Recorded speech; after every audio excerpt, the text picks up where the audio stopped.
அண்மை செய்தி நெல்லை மாவட்டத்தில் பள்ளிகள் திறப்பில் மாற்றம் ஏற்பட்டிருக்கிறது. மீண்டும் மாவட்டத்தின் பல்வேறு பகுதிகளில் மழை பெய்து வருவதால் நேற்று திறக்கப்படுவதாக அறிவிக்கப்பட்ட 9 முதல் 12ஆம் வகுப்புகளுக்கான பள்ளிகள் தொடர்பான முடிவுகளை பள்ளி இருக்கும் இடத்தில் உள்ள சூழலை கருத்தில் கொண்டு தலைமை ஆசிரியர்கள் திறப்பது தொடர்பான முடிவை எடுத்துக் கொள்ளலாம் என நெல்லை மாவட்ட ஆட்சித்தலைவர் கார்த்திகேயன் தெரிவித்திருக்கிறார். இது பற்றிய மேலும் விவரங்களை செய்தியாளர் ராமசுந்தரம் வழங்கிட கேட்கலாம். வணக்கம் ராமசுந்தரம். இன்னும் எந்தெந்த பகுதிகளில் நீரானது தேங்கி நிற்கிறது? தற்போதைய கள சூழல் அங்கு எப்படியாக இருக்கிறது?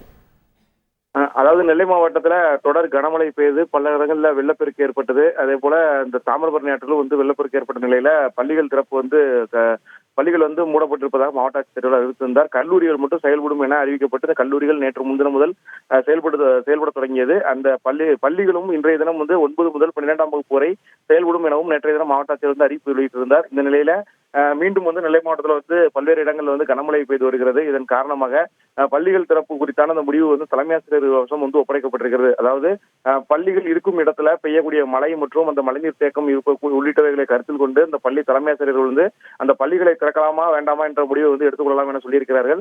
ஏற்கனவே மாவட்டத்தில் உள்ள 1105 பள்ளிகள்ல 1108 பள்ளிகள் ஸ்திரத்தன்மையோடு இருப்பதாக சொல்லியிருந்தார்கள்.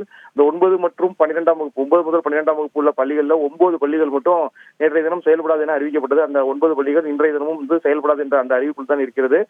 திறக்கப்படுவதாக சொல்லியிருந்த அந்த 9 முதல் 12ஆம் வகுப்புக்குள்ள அந்த பள்ளிகள்ல இருக்கக்கூடிய சூழ்நிலையை பொறுத்து மாவட்ட தலைமை ஆசிரியர்கள் முடிவெடுப்பதற்கு மாவட்ட நிர்வாகம் அனுமதியை வழங்கியிருக்கிறது. அதே போல தனியார் மற்றும் அரசு உதவி பெறும் பள்ளிகள்ல உள்ள இந்த திறப்பு குறித்தும் அவர்களே அந்த பள்ளியோட தலைமை ஆசிரியர்களே முடிவெடுத்துக் கொள்வதற்கும் அந்த அறிவிப்புகள் வெளியிடப்பட்டிருக்கிறது.